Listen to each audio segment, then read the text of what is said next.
Max at the start of the season said, I'm not even in this championship fight. And now he was like, I go race by race. Something changed here. This weekend was almost the ultimate implosion for McLaren. Frustrating Lando again in the media sessions, and the amount of people that got in front of him. Sainz, Lawson, Antonelli, Hadjar, even Yuki Tsunoda.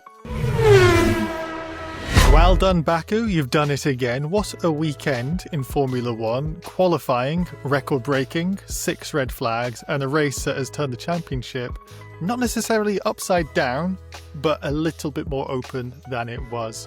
I'm Jim Kimberley, and we're going into Paddock Update with Tim Kraaij at GPBlog. And there's a lot to talk about for a race that ended up with another Grand Slam for Max Verstappen. That in itself is a story, though, Tim. He's come into this weekend, not on the back foot, because of course he won last time out in Italy, but surprising everybody, or maybe McLaren surprised everybody by sucking. But Max Verstappen stepped in, got one of the best qualifying laps we've seen again. I mean, I don't know how many times I can say that in a season. And then just stormed to victory. Is he back in the championship fight?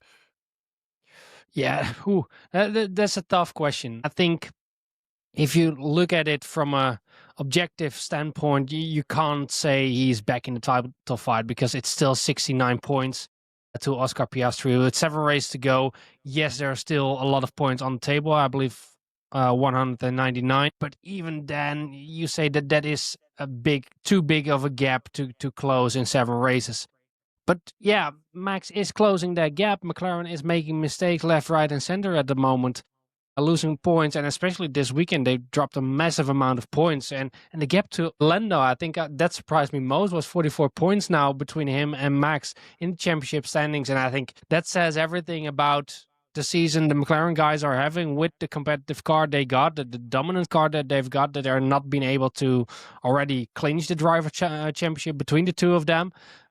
Is already remarkable, but Max being now even getting closer to them, I think that's interesting, I would say. Is he really in the title fight? I hope to say yes, because it would spice things up a little bit and would put the pressure a little bit more onto those 2 McLaren drivers.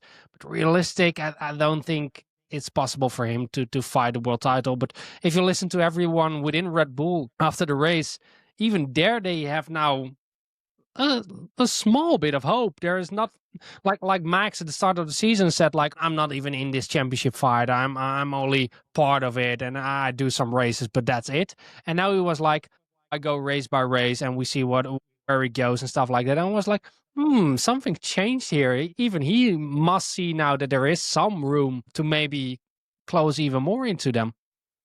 I have to say, I don't think with the amount of races we got left that a championship fight for Max Verstappen is necessarily on, but I could see him closing the gap significantly. And if we got to the final race, got to Abu Dhabi, and the gap was 30 points, so mathematically out of it, but still in the top 2 positions possibly, I really wouldn't be surprised at this rate. This post-summer break Verstappen, it seems, I don't know if Red Bull's new management or what, but something seems to have changed. Like the momentum has swung from McLaren to Red Bull. I'm not the wrong one from thinking that, surely. No, it feels like I was searching back now a little bit while you were talking as well. In terms of it feels like the Formula One season of 2012 to me in a different order, but there it was like the Red Bull was so dominant, and especially the second part of the season with Sebastian Vettel winning a lot of races. But Fernando Alonso was able to hang on to that championship with his shit Ferrari back then till upon the last race of the season. And even in the last race of the season, people were like, oh, it's not possible that he will win the championship. But he was still there and very close.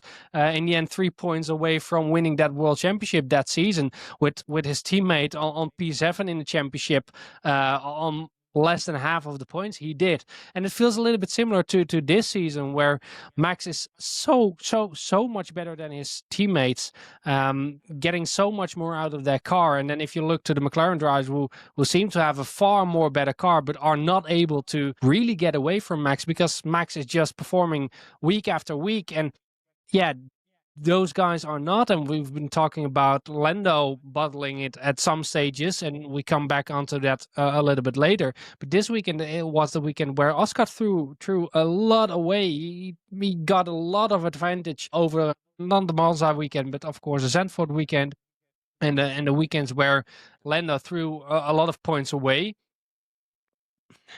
But this was a big one in the championship fight, and yeah, it feels like both guys keep struggling, and the pressure is now mounting as well with the season getting too close or even more. So yeah, the pressure is going to get on. Will Max be the champion? I don't believe so, but the pressure will mount on those two. Let me put it this way. I don't think that necessarily Red Bull are improving. That's not to take anything away from another great Max Verstappen victory, but it is definitely a case of McLaren losing as well as Red Bull going quite faultless at this point. And I say Red Bull, it's Max Verstappen, although well done to Yuki Tsunoda getting some points. I know it's been a tricky old season for him, but this weekend was almost the ultimate implosion for McLaren.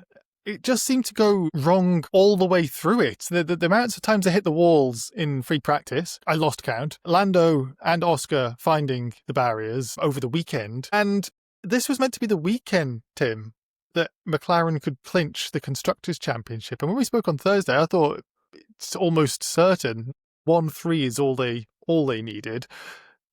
They didn't get anywhere nearby to that. It seems like a long lost memory. Singapore probably going to be the weekend now, just because the amount of points run out for the season. But how did this go so wrong?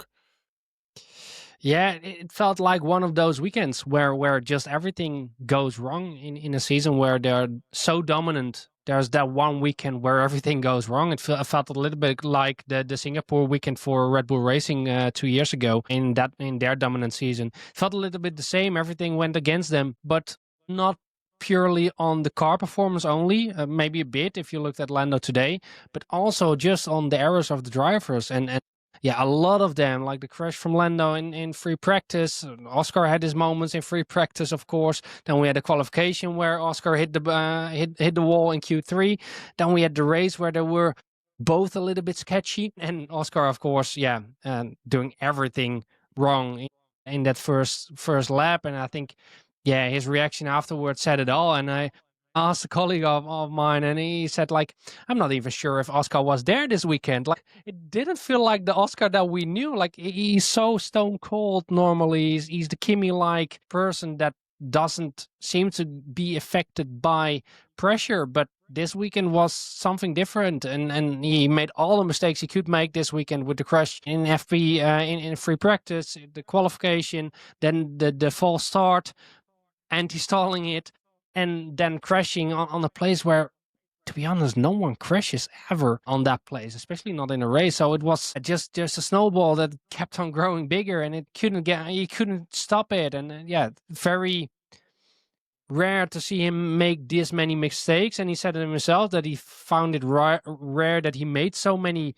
avoidable mistakes. He said in the paddock afterwards. Well, let me come on to Lando, because I always think in a championship that luck is an actual attribute which can go to a champion and not. And Fernando Alonso later, after his championships, I feel was one of those drivers who didn't have luck. Mark Webber never had luck. And it seems to me that Piastri might still have, despite this awful weekend, might still be the driver at McLaren in particular who has the luck, because on what is quantifiably the worst weekend as a whole he's had in his F1 career, as I look at it, he didn't lose that many points to Lando Norris in the title fight. Lando finished P7, 34 seconds away from Max Verstappen in the end. So Piastri's potential 25-point swing here, nothing like that at all. He's barely lost any ground. Yeah, is that luck for Piastri, or is it just Lando Norris not performing where he should have? I think it's more the latter. I don't think Oscar had any luck in this. Nothing that he didn't push his own luck in this instance. I would say it was just luck that his teammate didn't perform. Yes, but not the luck kind of thing that Alonso or Mark Webber never had with the type of incidents they had or issues they Maybe had with Lando their Norris cars. is the Mark Webber or Fernando Alonso in this instance, but something just seemed to be totally off with this. Lando had this chance now. Let's talk about where I don't know if it went wrong for Lando, but even the McLaren not looking as good as it has all season, I still thought he could have had a bit more of a push later on in the race. He was in that DRS train and just seemed quite timid. Yeah, and a little bit irritated again in the media sessions afterwards as well. Like in the qualification afterwards, he was already frustrated and he was like, oh yeah, when I would have won every race, I would have won the championship already, when there were some more pressure questions on him if he didn't felt like a missed opportunity that he was on P7. And it's things like these. And after the race, it was the same. He was like, oh, well, I didn't get the maximum amount of points. And it was on Max Verstappen. He said, oh, yeah, but everyone needs to stop being surprised about Red Bull being quick because Red Bull have been quick the whole season. Like downplaying how dominant they've been during the season. Was that frustrating Lando again in the media sessions? And with those type of things, I'm still getting flashbacks from last year where when the pressure was really on, when there was a chance to get advantage from Max or Red Bull not performing in the weekend because the car was not there, that he was not there to take advantage of that. And that was the same this weekend already in qualifying, where and we know Lando is not the best in that situation when there is some drizzle, when the track is not that grippy, that he is not the driver to be there. But the amount of people that got in front of him, like Sainz, Lawson, Antonelli, Hadjar, even Yuki Tsunoda was in front of him. There were too many drivers in front of him. So that was part one. That messed up his race already. But then in the race, he was sleeping at the restart with Leclerc, and he was talking about brake pressure and trying to work on things, but he was just sleeping with the restart, losing a place to Leclerc. It was that type of race where he also was not able to gain any positions. And I know there is a DRS train, but you expect the McLaren to have a little bit more advantage compared to the cars around. And yeah, it never felt quite on. It never felt like he had a strong race last year where he overtook a lot of cars and felt determined to really win those positions back, and that was not the case this season. No, it wasn't. Although, in all fairness, it did seem overtaking just wasn't as easy this year for whatever reason. I hoped with the softer tyres from Pirelli it would have made a difference, but it really didn't seem to. But you do have to think, if Max Verstappen was in that position qualifying further back, you just get that impression he would have scared the other drivers off the track. And this isn't meant to be a Max Verstappen loving podcast, but is that level of expectation almost from what Max can do. And I just found this weekend that thing we've spoken about throughout the season, Tim, where is a title fight? These two drivers who don't want to win the title. It's bizarre to watch. But maybe it's going to be more exciting if Max Verstappen can sneak his nose in there. Let's talk about one of the drivers you just mentioned. Carlos Sainz. This was a race where he got the first podium in Williams overalls, P3 in the end, not P2 where he started. But this wasn't a lucky safety car. This wasn't a rain coming at the perfect opportunity. There was that little bit of drizzle in qualifying, but I don't think I could really put Carlos Sainz down as getting fortune from that. This seemed like an earned P3 podium position for Williams. Talk me through his weekend, because he's been quite anonymous throughout the season. Found out that he's actually been quite on par with Alex Albon in the qualifying head-to-head, but completely outshone by him through the races. This seems to have made right all of those wrongs for the rest of the year. Yeah, I think you see here what Carlos is capable of if you put him in a car that is near the front, what we've seen with Ferrari as well. And he's quite a technical driver as well. You saw it again on the board radio. It was quite clear in what he wanted and what he didn't want. I think he was very good in that.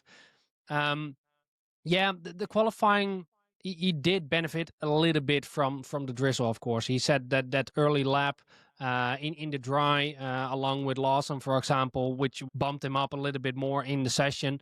And then with all the red flags, everyone needed to do their final lap in the last lap where there was a little bit of drizzle, and only Max was really able to beat that time of Carlos. So there was a little bit of luck there, I would say.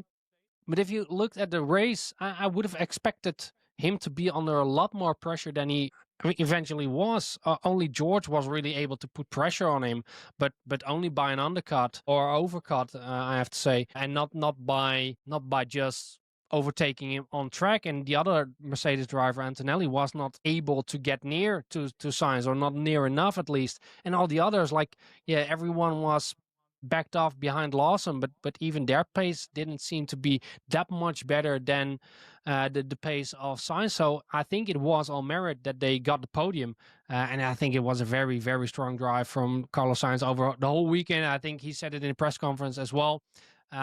It's been a tough season for him because I think the expectations were quite high, and like you said, in qualifying head-to-head, they are quite equal. But yeah, in the race, Alex Albon have been smashing Carlos Sainz so far over the whole season, not only in points but also in just the head-to-head.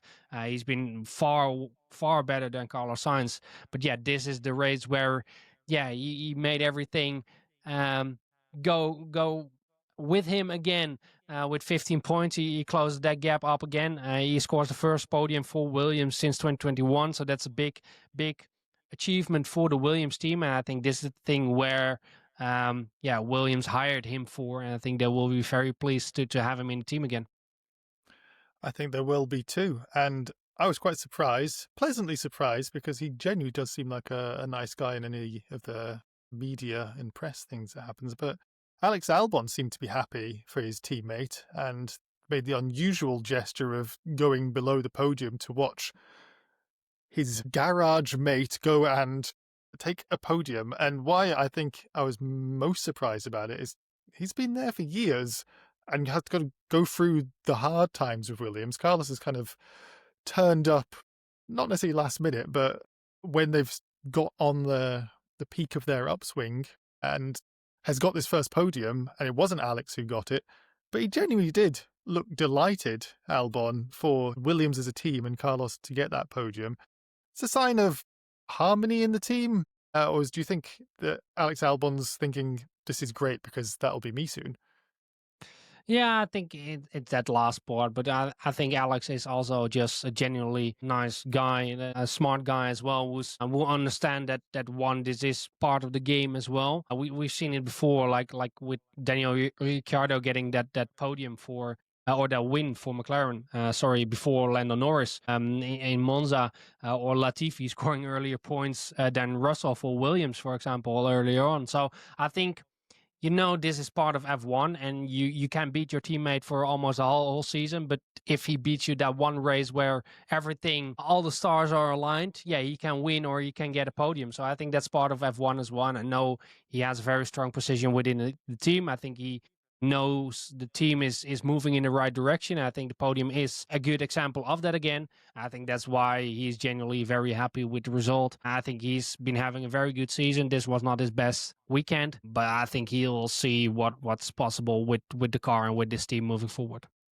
Yeah, indeed, it was looking like it could be one of his better weekends as well, with some of the pre-practice results, and then bins it first in qualifying. 6 red flags. That qualifying session was a marathon.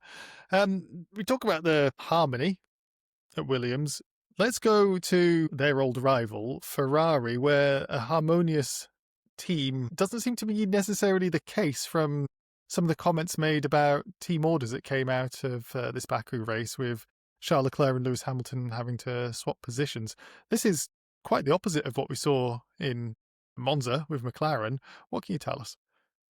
Yeah, so online it went viral already, what Charles Leclerc said on the board radio, because Leclerc was not very happy that he didn't get the place back from Lewis Hamilton. So they swapped before because they thought Lewis Hamilton could have a better chance to fight for P7. Eventually he didn't. So they asked to swap places back. Lewis tried to, but in the end he got 4/10 ahead of Charles Leclerc on the finish line. So Lewis Hamilton kept his P8 on the board radio. Leclerc said something along the lines of, he can have that P8, and he was really not pleased. But afterwards they spoke. I listened to the chat Lewis Hamilton had with the media, the print media as well, and they already chatted.